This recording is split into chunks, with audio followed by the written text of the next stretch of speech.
Good evening. Welcome to the special broadcast here on Wion. I am Sana Khan. Pakistan is under fire from several quarters in connection with its policies toward the turbulent region of Balochistan, Pakistan's largest but least populous province.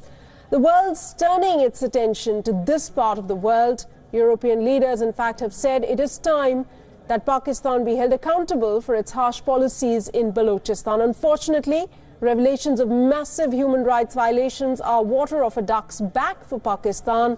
But is that changing? Over the next half hour, we take a closer look at some recent developments, not just in Balochistan, but in the West as well. It's not Pakistan's only province where unrest is rife, but it is the country's largest. It's not Pakistan's only region which is inhabited by ancient tribes and descendants of kingdoms long past either. But Balochistan's cry for independence, fierce ethnic pride and outrage at being ignored after being carved up by the departing British in the true colonial fashion and distributed among Afghanistan, Pakistan and Iran. So who are the Balochis and what's their story? The land is vast and ancient, and its bifurcation into Iran, Sistan, Balochistan and Pakistani Balochistan is almost equal. To the north, the Balochis in Nimruz, Helmand and Kandahar now find themselves in Afghanistan. In ancient times, and as the Persian and Indian empires vied for supremacy, the flat and arid Baloch region was mostly caught in the crosswinds. So who are the Balochis and why do they feel so different from their Pakistani, Iranian and Afghan rulers? They speak a language that bears no resemblance to either Persian or Pashto that's spoken in the immediate region. In fact, Balochistan's largest minority group, the Brahui, speak a Dravidian language that's more akin to those in southern India. Before the advent of Islam, the Baloch people were Hindu, Buddhist, Zoroastrian.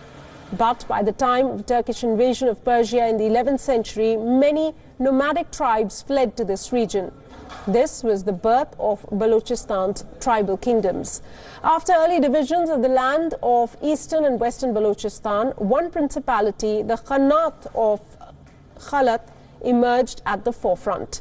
Then the British attacked Khalat and thus began a new chapter of divide and rule, this time crafted in London. The then British India first battled and then connived with the Persians to the west.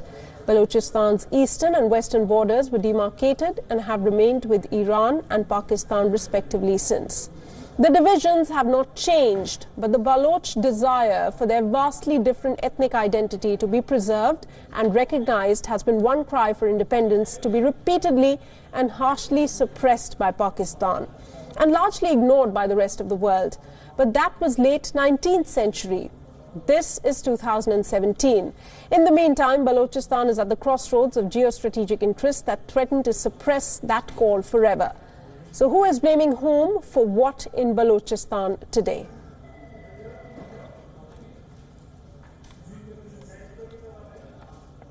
Earlier, Pakistan's Prime Minister Nawaz Sharif inaugurated the Gwadar port in southern Balochistan, a pivotal event that stirred up the feeling of fierce nationalism within the restless province, which in the interim is marked by insurgency, growing religious extremism and a slow but ruthless exploitation by what the Baloch see as outside forces of Balochistan's natural resources like natural gas.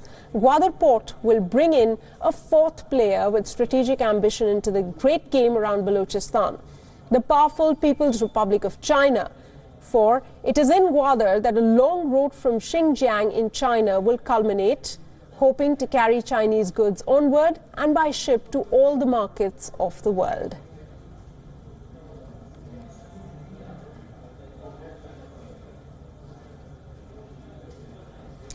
So will China's entry into what's already a highly inflamed region be a game changer for Balochistan? Wion's Pakistan Bureau Chief Taha Siddiqui traveled to the western province to bring you this exclusive investigation from the ground.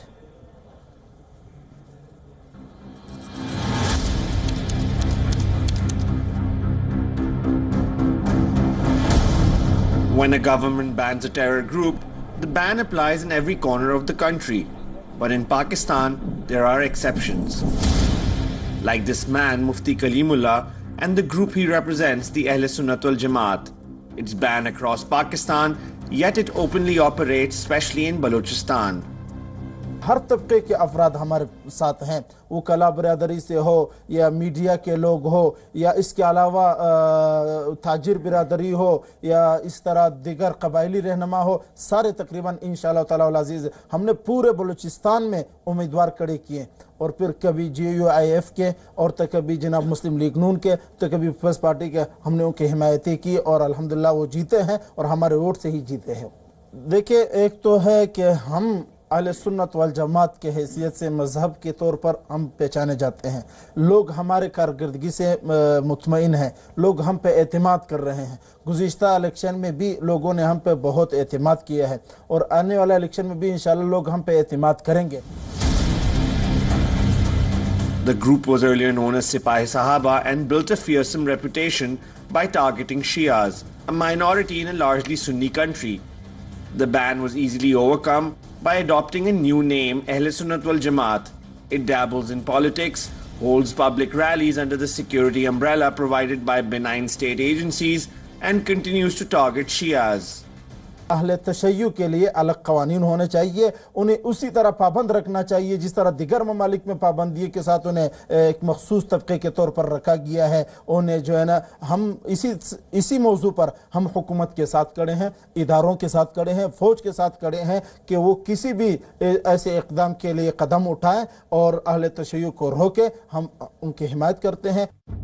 Targeted for their faith, hundreds of Shias are buried in this graveyard who were target killed in the city of Quetta and across Balochistan province. In a region dotted with military checkposts and strict vigilance by the Pakistan Army, such attacks have raised questions about the seriousness of the authorities to counter groups behind such sectarian violence.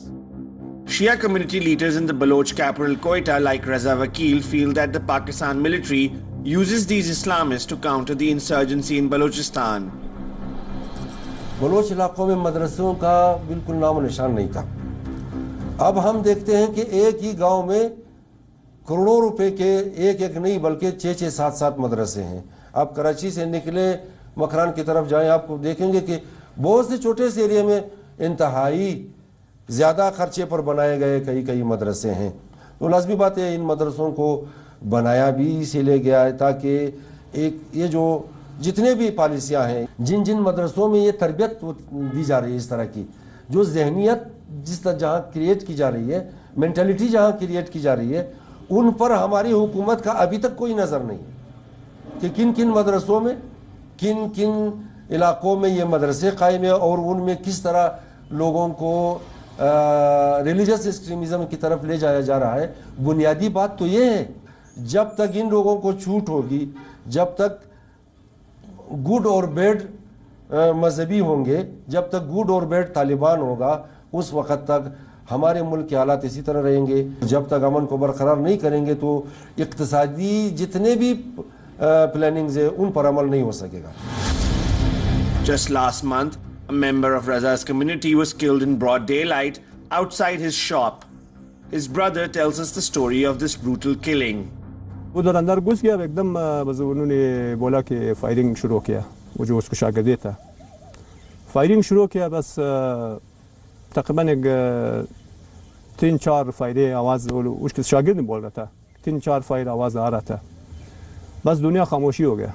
जब खामोशी हो गया, बोला कि वो शागिर्द ने बोला कि मैं जब ऐसे निकल कर बाहर आ गया, दुकान के सामने आ गया, बस देखा उस्ताद को, बस कि उस्ताद में खून के लटपट में उधर पड़े दुकान के सामने।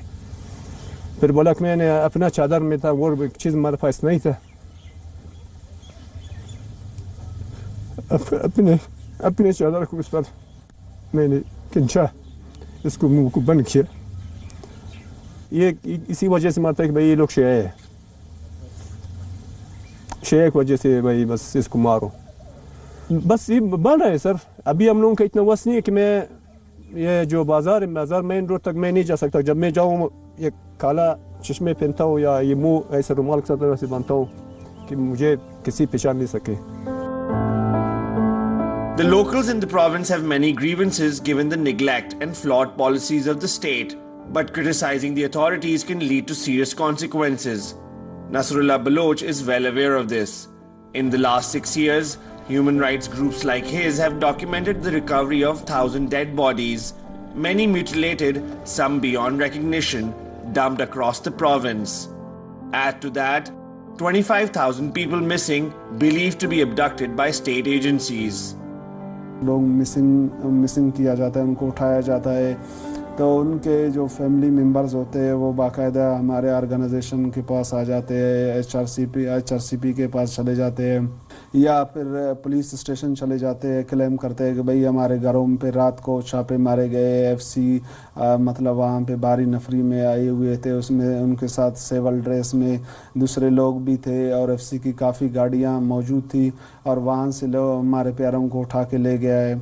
बाद में फिर वो उन्हीं लोगों के हवाले से जो वो क्लेम करते बाकायदा ये रिपोर्टेड चीज़ें हैं, हमारे ऑर्गेनाइजेशन के साथ है, एचआरसीपी के पास भी उनकी डिटेल्स मौजूद है। फिर 6-7 महीना गुजर जाता है, फिर उन लोगों को इश्तिहारी करार दिया जाता है कि भाई ये लोग इश्तिहारी है, अपने जो इलाके के थाने वहाँ के वो लोग हाज़िरी दे, अपनी सफाई पेश कर दे, न तो फिर हम लोग उनको गिरफ़्तार करके ले जाएंगे।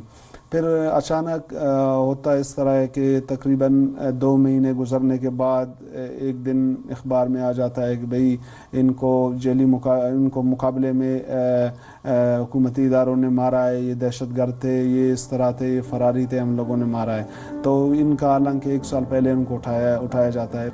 One of the cases Nasrullah is fighting is that of Ghulam Farooq's father, missing for many years.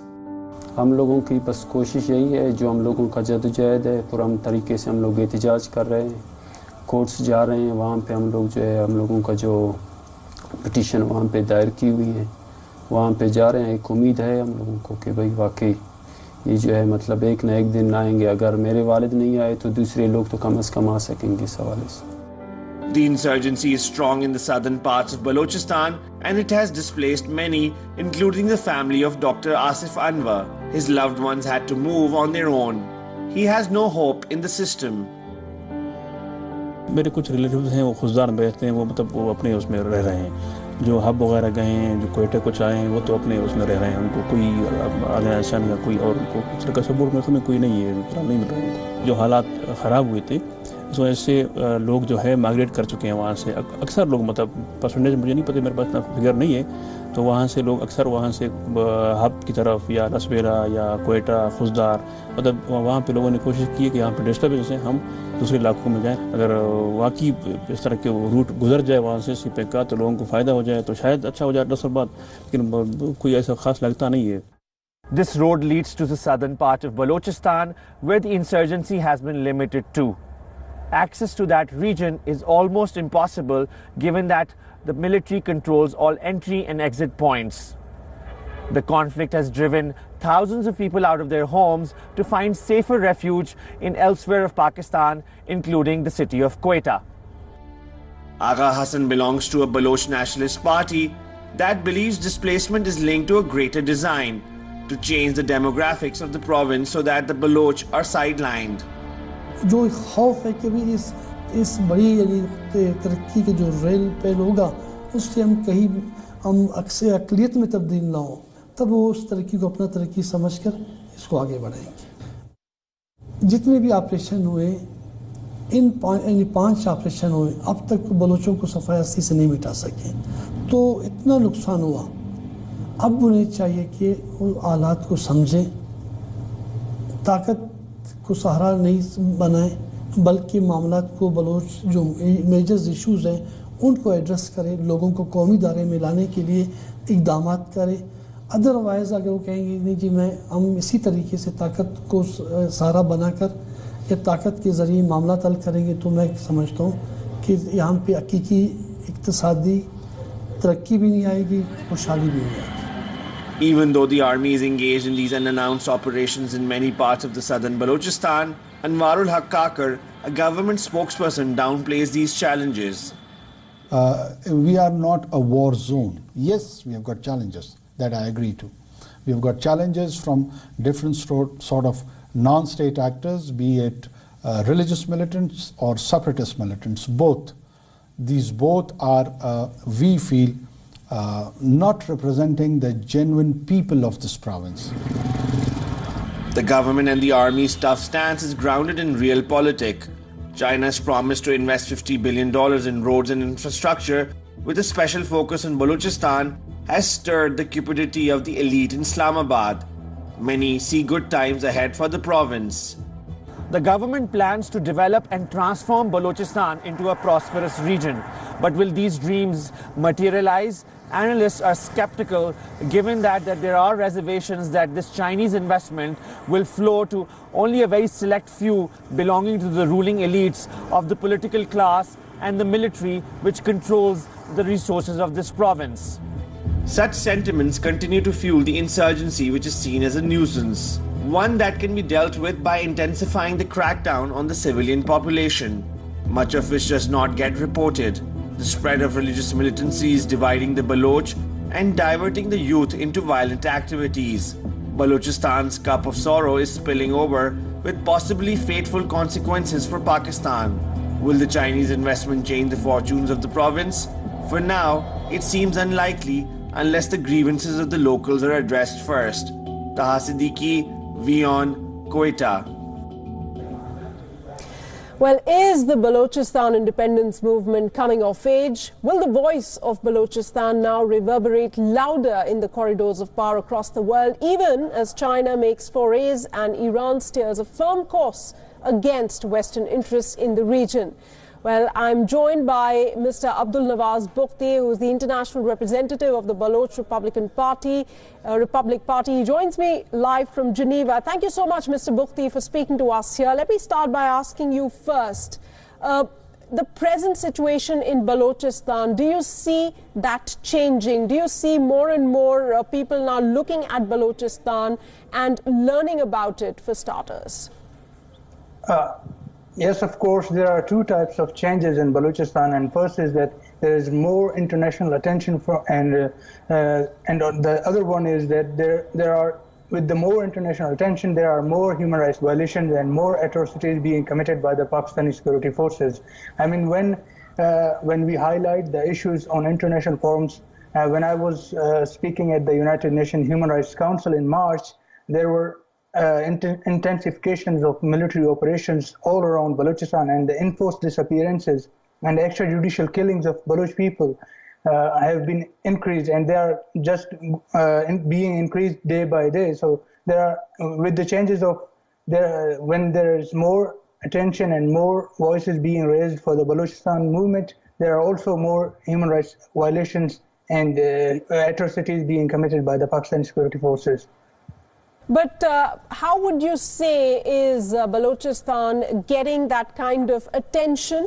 It started, if I may correct myself, started to get that attention. From what all quarters do you see that happening?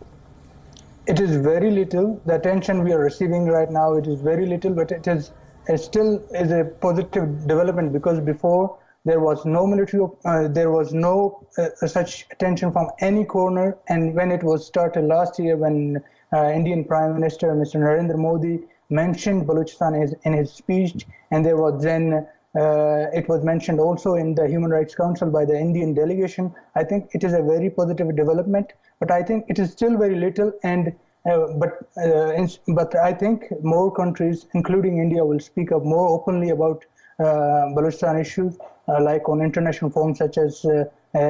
We hope that in September, the Indian delegation and other countries also will join the Indian voices for Balochistan in the Security Council. All right, Mr. Bukhti, do stay with me. I'll come back to you in just a few moments. A couple of more reports here for our viewers. Well, there's been a curious if welcome development in faraway London. Just last week, the House of Lords was the venue for an unusual and motley gathering. At the behest of the Baroness Jenny Jones, hundreds of Balochis gathered to renew their appeal to the world to act against the brutal suppression of their fundamental rights as the original inhabitants of Balochistan by Pakistani authorities for decades. Now, most Western powers had turned a blind eye to Balochistan's long-standing demand for complete independence, but after last week's appearance at a politically significant venue in London, they seem to be walking to Balochistan's pleas. Wion's London Bureau Chief Mandy Clark was at the Balochistan conference that was held at the House of Lords, where academics, experts and activists gathered to discuss the issue of human rights abuses in the troubled region. Take a look. The conference venue was part of the message. Balochistan matters and needs serious attention. Baroness Jenny Jones hosted the event. This is an attempt to publicise it a little bit and to explain that the violence, the repression, the horrors have been going on since at least 1947, and it's time that there was some dialogue, that there was more international concern to halt the dreadful situation. I work for the European Council on Foreign Relations. There were high-profile international speakers. To make the demand for a UN-supervised ceasefire. Many of the attendees were passionate about the issue. I'm from Balochistan, so the purpose is that to contribute to inform the international media, international community about human rights violations in Balochistan. Yeah, I am a Baloch separatist. Only reason I'm here is humanity. Hopes Britain and the international community will now focus on these forgotten peoples. Mandy Clark, Wion, London. And Mandy there also spoke to the hostess of the conference, Baroness Jenny Jones and others. The Baroness told us why she was presenting the Baloch issue to the wider world. Listen in. A panel of experts with different opinions all focused on finding a solution to one issue, Balochistan. The two-day event was in part set up by the Unrepresented Nations and Peoples Organization with one goal in mind.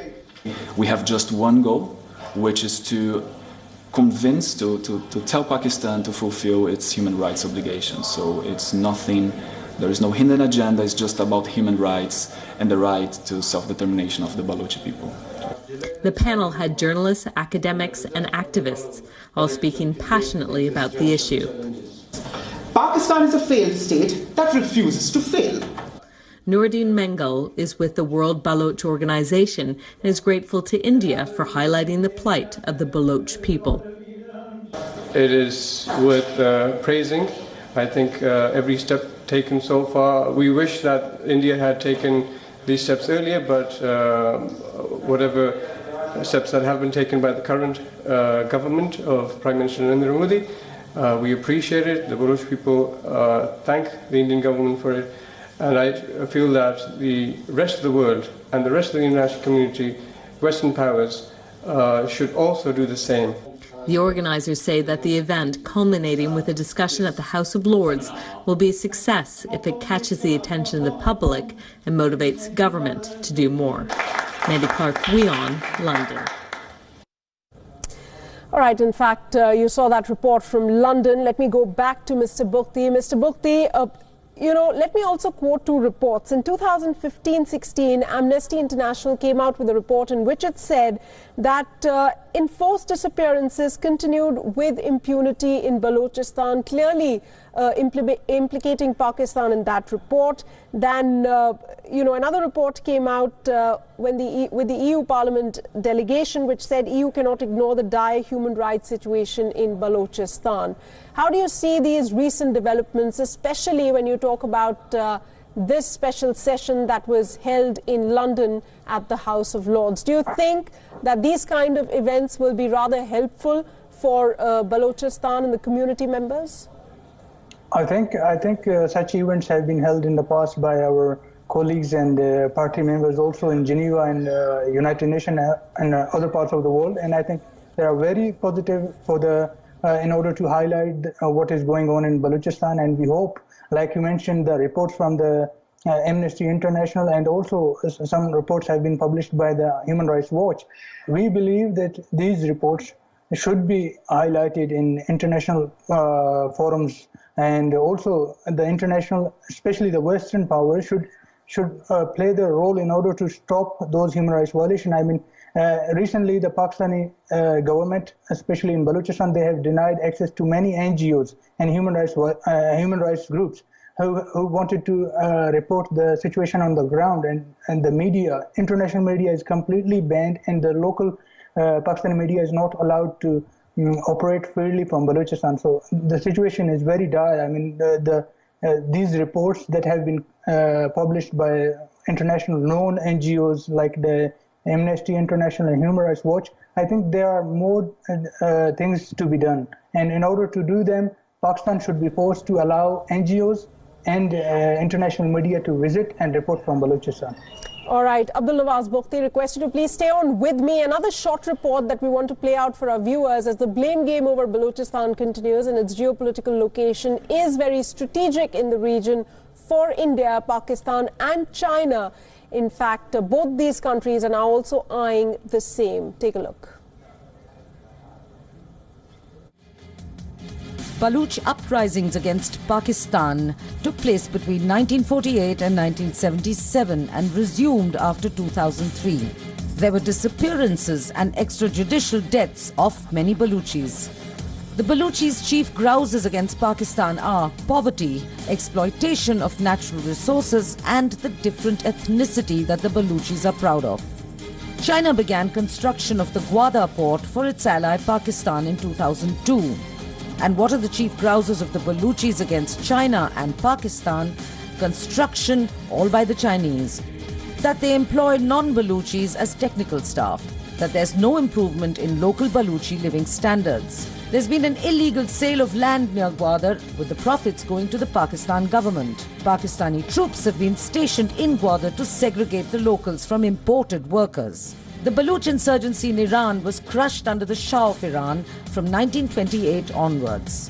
Nearly 300 Balochis were killed by the radical Islamic group Jandullah between 2003 and 2012. A total of 136 Balochis were killed by bombings between 2007 and 2010. While 16 of them lost their lives, they were executed on terrorism charges. That the Balochis are Sunni while the Iran majority is Shia. Sistan Balochistan has the lowest per capita income in Iran despite its being blessed with abundant natural resources. 80% of Iran's Balochis live below the poverty line. Pakistan accuses India of fomenting Balochi insurgency, but Pakistan was checkmated over its interference in the Indian state of Jammu and Kashmir when Prime Minister Narendra Modi mentioned Balochistan just in 2016. The majority of exiled Balochis are still calling for support from India. Iraq was accused of arming Baloch rebels in 1973. The former Soviet Union was accused of helping the Baloch Liberation Army. The United States supported Balochi uprisings against Iran in the early 80s. But today, in 2017, Western voices to support Balochistan are steadily on the rise. Padma Rao, Wion.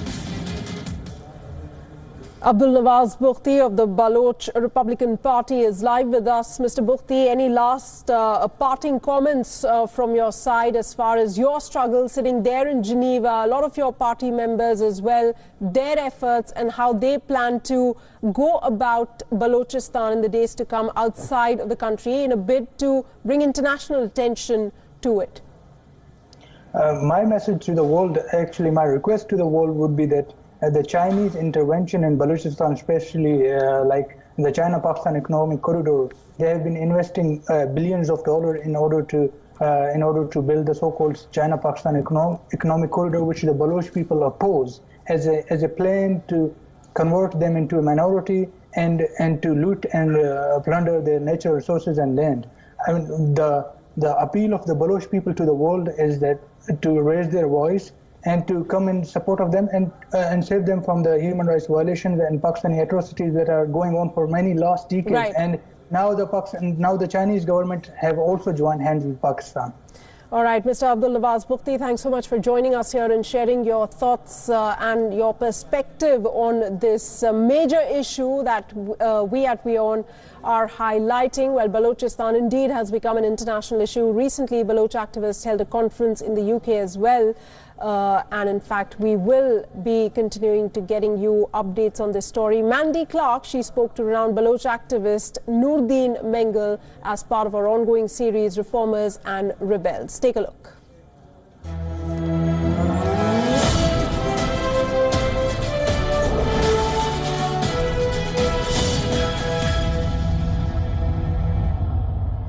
welcome. I'm Andy Clark, and this is World as One, a show that brings together some of the greatest political minds to share their ideas, discuss challenges, and present perspectives to some of the most pressing global issues. Today on the show, we have a man who's received death threats for his views and is under a self-imposed exile from Pakistan. Baloch campaigner Noordin Mengal. Noordin Mengal may just be 30, but he has been campaigning for an independent Balochistan for over a decade. It's a family tradition. His grandfather was chief minister and later arrested along with other Balochistan leaders. His uncle was kidnapped and murdered for vocally supporting Baloch rights. His father served in the Senate for 6 years until then-President Pervez Musharraf suspended it. Noordin himself is wanted in Pakistan for his political activism and is a familiar face at the UN Human Rights Council in Geneva.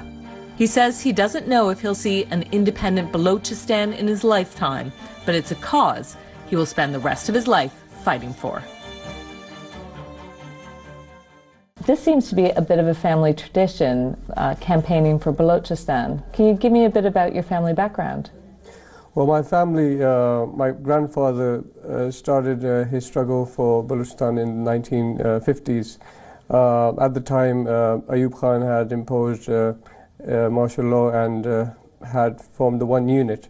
So the provinces basically lost their identity. And my paternal grandfather, Untitled Mengal, who was the first chief minister of Balochistan, struggled along with other nationalist groups, other political parties, and nationalists from other parts of Pakistan, including the Pashtuns, to gain their identity once again. So that ultimately Ayub Khan had to dismantle the one unit, and well, the provinces got their names back at least. And finally, after that, the elections took place, and the first time the elections took place in Balochistan was the 1970s. And my grandfather, as I mentioned, was elected as the first chief minister, and but his government didn't last too long because the military, along with Zulfikar Ali Bhutto, who was the prime minister, didn't trust them. After my grandfather's government was dismissed, after being 9 months in office, the provincial government of the NWFP also resigned in protest. And the leadership was imprisoned by Zulfikar Ali Bhutto's government over false charges. This ultimately led to the National Awami Party being banned by Bhutto's government, and it resulted in a rebellion because the Baloch masses felt that their democratic process had been disrespected and that their chosen leaders were sidelined or removed without any just reasons. So following that, again, after that, Ziaul Haq came into power, and he removed Bhutto. My elders, my grandfather, my paternal grandfather and my maternal grandfather, both leaders of their tribes, as well as nationalist leaders of Balochistan, were forced to seek self-exile in Britain, and my maternal family moved to Afghanistan.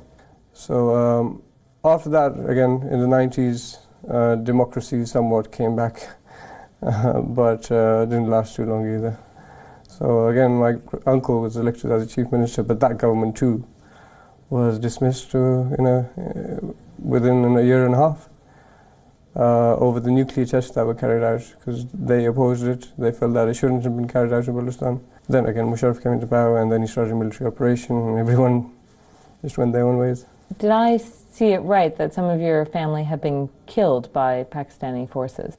My uncle, being very young, he was well educated. He was living in Karachi at the time, and one evening he was out with his friend Ahmad Shah Kurd. My uncle's name was Asadullah Mengal, and they were out in Karachi, and at that point lights went out in the area, and a car started, well, no one saw it, but this is what people say had happened. A few people that heard gunshots and saw what happened. There was a car that was parked, and basically they were shot at, and we never found their bodies. We never heard from them. My uncle was never found till date.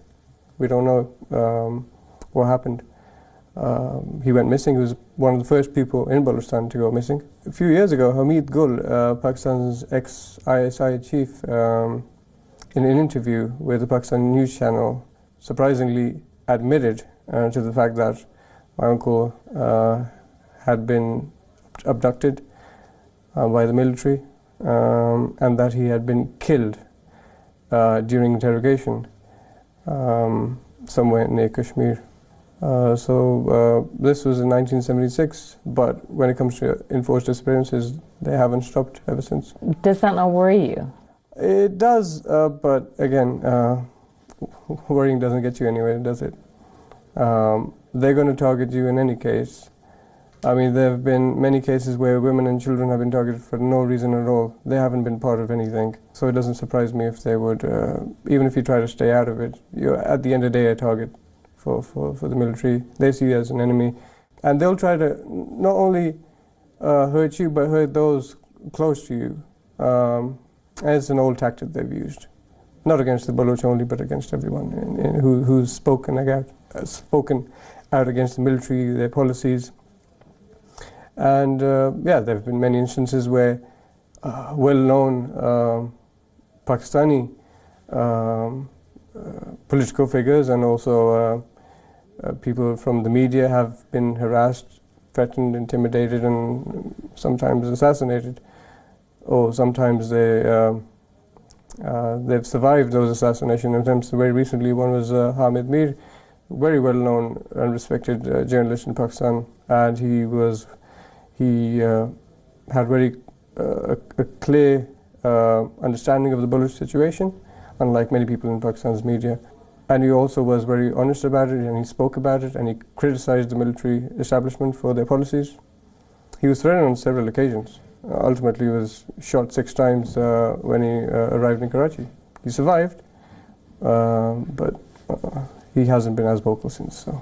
You've got death threats because of your views. Well, it doesn't surprise me at all. I mean, it's something that myself, my family are quite used to by now. I'm sure a lot of people. It's not something that's normal. It's not something that happens with everyone. It's not something that can be easily lived with. But you know, it's a part of it. Either you stay quiet and you perish, or you speak up and you might get somewhere. So it doesn't really bother me. The threats that I have received are from religious extremist groups in Balochistan that are created by Pakistan's military establishment, the ISI and the MI. And I mean, when the masters couldn't make me flinch, I don't think these guys could. And also, very recently, Balochistan's chief minister has also been issuing threats. He's been welcoming me back, along with my family's members, and he's saying that, you know, I'll welcome him. Me and my family will welcome him when he comes back. So there's, in a very sinister way. So people who understand what that means when he says it, obviously he himself can't do anything. It's a state machinery behind him that he wants to use. But then again, what I see this as is like, if I were to go back, and if something were to happen, Pakistan already has an extremist group, a religious group that has issued these threats. And if the Pakistani military or their cronies decide to do something, they already know whom to blame for it. I mean, it's one of their guys, obviously, but they'll say, you know, these guys had said it, and blame them for it. And who knows who they are? They don't have faces, they don't have names. Why fight for Balochistan if you can never go back? Well, I want to go back. Everyone wants to be there. And the only way to go back is once you have, when you know you can live there with dignity and pride, with your rights, and you have no fear of anyone like breaking into your house and dragging you out and, you know, disrespecting you and your family, and that's something you can't live with. I mean, that's the reason we decided to move abroad to begin with. It was never safe. I mean, I could take it, but I care about those who are close to me. It's not a good place to be in, especially if you feel that there's a state, going. That doesn't care about anything, it doesn't care about any implication. Judiciary is not going to do anything about it. Like, law enforcement is obviously, they're the guys behind everything that's going wrong in Balochistan. So this is what we want to change. We wish for a Balochistan where the people can live in harmony and peace without having to fear for their lives. People of all religions, all races can live as they used to. This Balochistan is that one part of Pakistan where Hindus, Christians and other religious minorities have found refuge and sanctuary. It's a place where they've lived for hundreds of years without anyone harassing them.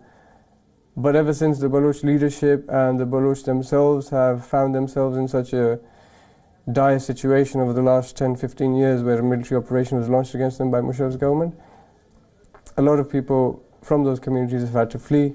Some have fled to India. The Hindu community has had to flee because in other parts of Pakistan there's there's a lot of intolerance against them. Of course, India has recently voiced support for Balochistan. What did that mean to the community? Well, it means a lot to the Baloch people because they have not really seen much light during this dark phase in their history. It's been a very, very difficult time for the Baloch people. I mean, they've showed a lot of intestinal fortitude during these 70 years of massacre by the Pakistani army, and unfortunately no one's spoken up for the Baloch the way they should have. But now that India has taken that stance, it's something that we welcome. It's something that I think should continue. It's unfortunate that it didn't happen sooner than it did, but nonetheless it's something that we appreciate. I think it's something that other countries should follow, because it's not only about the Baloch, it's something that's going to affect everyone in the region. If the Baloch were not in such a position today, if the Baloch people had more control over their lives and obviously over their territory, I feel that the situation in the region would be very different. You wouldn't have extremism spreading at the level that it is. You wouldn't see the sort of violence that takes place in that part of the world, thanks to several countries playing a part in it. You've got Iran, you've got Saudi Arabia, you've got Pakistan themselves, which are mercenaries, willing to work for anybody. So you wouldn't see all these things happening in this region because the Baloch would not allow it to happen. The Baloch historically have remained secular. By nature they are. And they're progressive. So they wouldn't allow that to happen. Once again, I hope that India's steps bring about fruitful results. I hope that it brings change in the region. I believe that a lot more has to be done. Still too little that has been done. So it has been nearly 3 years since Mr. Ajal Doval, who's now a security advisor for India, had said if there's another terror attack that is done by a Pakistani-based group, that Pakistan is set to lose Balochistan. Are the Baloch people waiting for India to act? Well, the Baloch have been waiting for India to act for a long, long time. But unfortunately, nothing that Pakistan has done has really provoked India so far. And Pakistan doesn't really care. It goes to all extremes in trying to prove a point, maybe, to India that, and the rest of the world, that it can do whatever it wants. And India can sit and complain about it. It does and should, but really needs to act in a way that Pakistan really doesn't expect. Well, you said that you're grateful that India has made a statement now, but it has taken a long time. Your uncle, before he was murdered, or even other family members, did they have an opinion on what role India should play? Did they ever voice it to you? Well, that was in the 1970s when my paternal uncle passed away. At that time, no, there was nothing, no mention of India actually. This is something Pakistan sort of promoted more than India or any of the Baloch never particularly chose India as a sole protector, or they didn't see them as the only responsible country that should act. It was Pakistan that kept bringing India up. So I feel that, other than that, a lot of my family members, a lot of the political leadership of Balochistan has repeatedly appealed to India to act. And unfortunately, I don't know why. Maybe it was a policy. They probably felt that if they did anything, Pakistan would act strongly against us. It couldn't be any worse. So why not? And now you attended the London conferences, and it was, symbolically held at the House of Lords for part of it.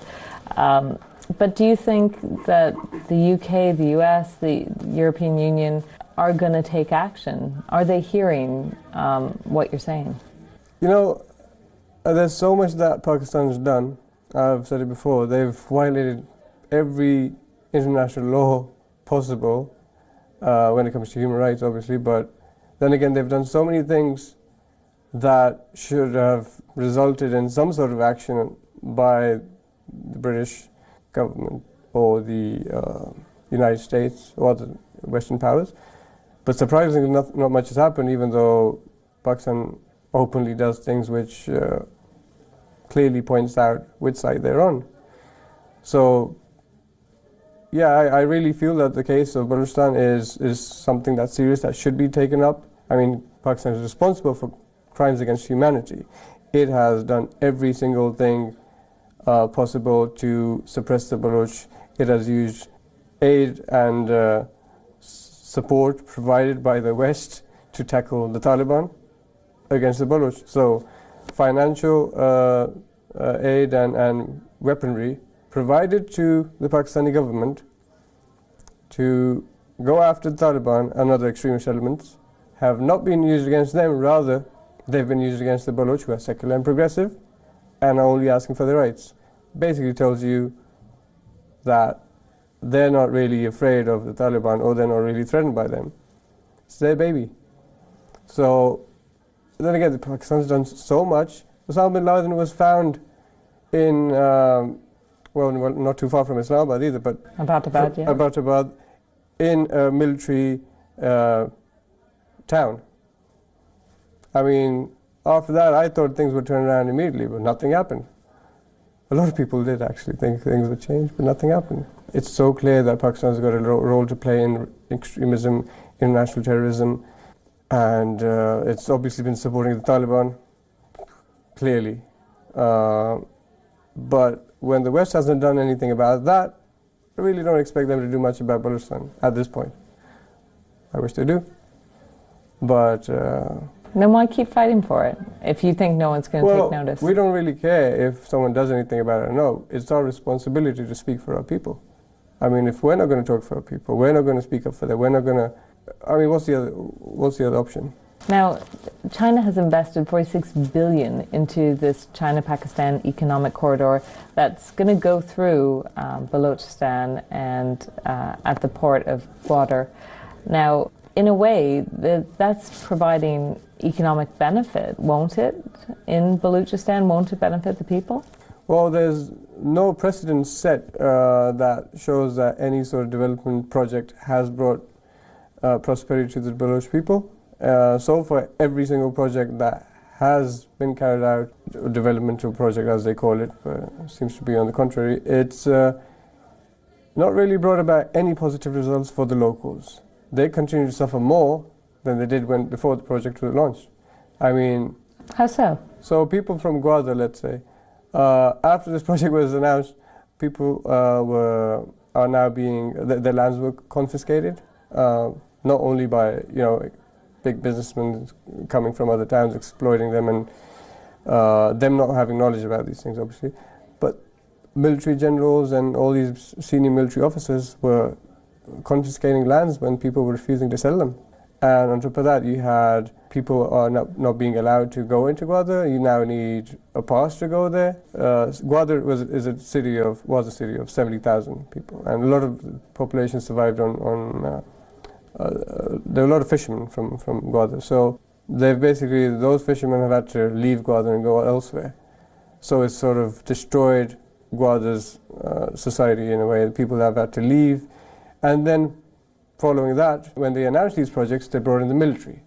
And the military is harassing people, targeting people, picking them up. People are being abducted and they go missing, then their bodies are found a couple of days later or maybe months later. So now people live in fear. Wherever there's a development project, wherever the army starts moving in, wherever their boots touch the ground, there's trouble. So what makes then the Baloch people inherently different to other Pakistanis? I believe the world is not made up of countries, it's made up of nations. And the Baloch are a nation. Just because they're a part of Pakistan doesn't mean they're Pakistanis. Pakistan came into existence 70 years ago. The Baloch have been there for hundreds of years before Pakistan was even there. Balochistan was an independent state for years, hundreds of years before, well before the British came, well before Pakistan was ever there. There was Persia, there was Afghanistan, there was India, and there was Balochistan. There was no Pakistan. A lot of Pakistanis don't even know that. When I speak to some of them, they're like, really? We didn't even know that. Because they don't teach them in their history books. They don't want people to know. They don't even want us, the Baloch, to learn our history. They'll teach us about Jinnah. Post-1940s, hundreds of years of the Baloch history is lost. We're completely different people. Our values are completely different, which is why we can't simply coexist. It's not because we're good or they're bad or they're good or we're bad. It's because we can't coexist. We don't understand each other. They've got their own values. We've got our own values.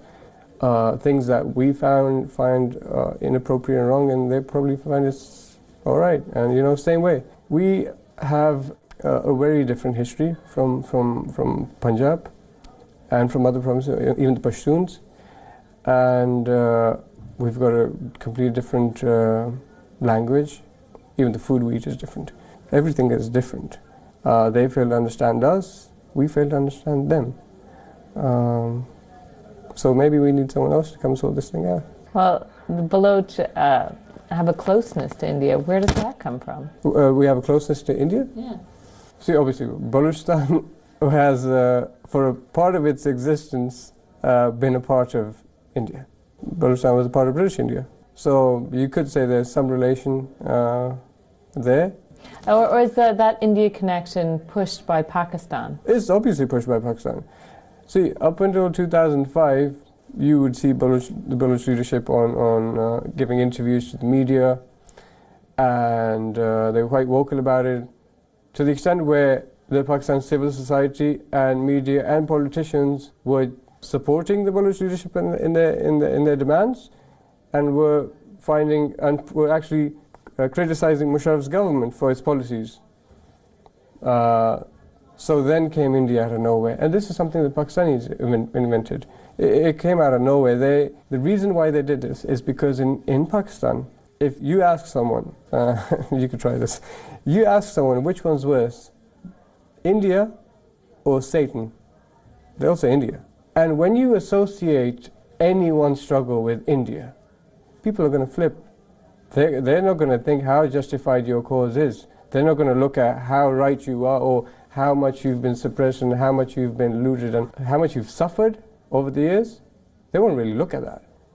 They'll forget about everything and they'll say, okay, India's got something to do with this. This is not something that the people want. This is something that India wants. That's where it all goes. That's where people lose it. Another regional player, Iran, is unlikely to back an independent Balochistan. There's lots of Baloch who live in Iran, but they may feel that it might cause unrest in Tehran. What do the Baloch think of Iran?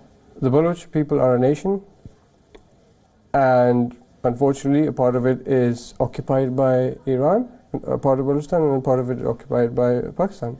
But we don't recognize that line that draws, that is carved in between. We don't recognize it. The Baloch are a nation, they've been there. Just because some bloke decided that there should be a border between the two doesn't mean we aren't one. But the situation is different there. The Iranian government not only discriminates against the Baloch on the basis of their ethnicity, but also on the basis of their religion.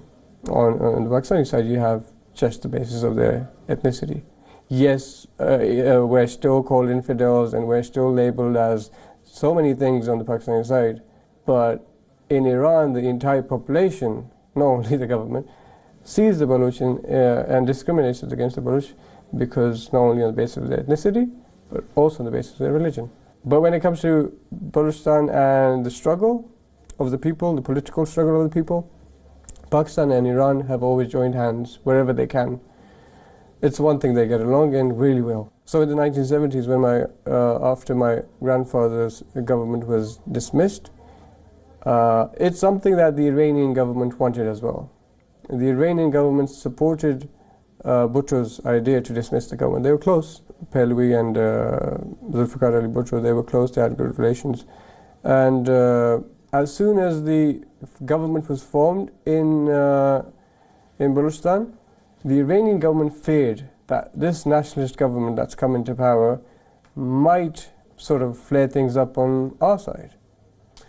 So they supported Pakistan government's attempt to ban the party, to imprison the leadership, and especially in the military operation, which went on for 5 years. And in that military operation, the Iranian government provided Pakistan with helicopter gunships to kill and massacre the Baloch people. So the Iranian government has in many ways been more ruthless than Pakistan.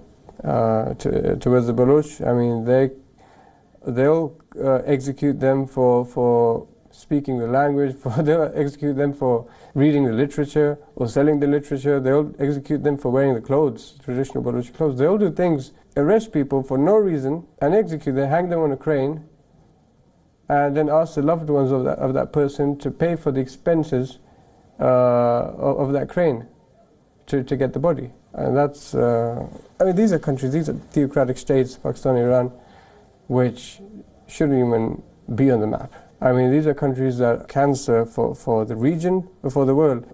I think whoever thinks of supporting them or working something out with them is completely out of their mind. With all that said, where does your hope lie?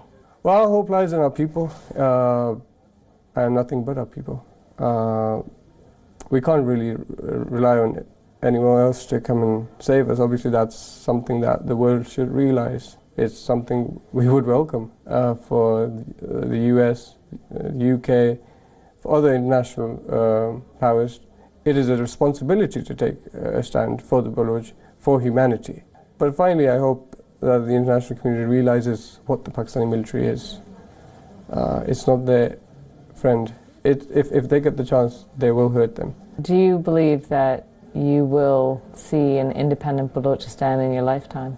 Well, it's something that every Baloch wants. It's not necessarily something that might happen in my lifetime, but it's something that has to happen. As long as the Baloch are in power, as long as the Baloch, are in a position where they can decide their fate, things will start to change. It's not just good for us, it's good for, as I said, for everyone. I think the Baloch are probably going to be the best natural allies of the West, if the West wants it. Noordin Mengal. Thank you, Andy.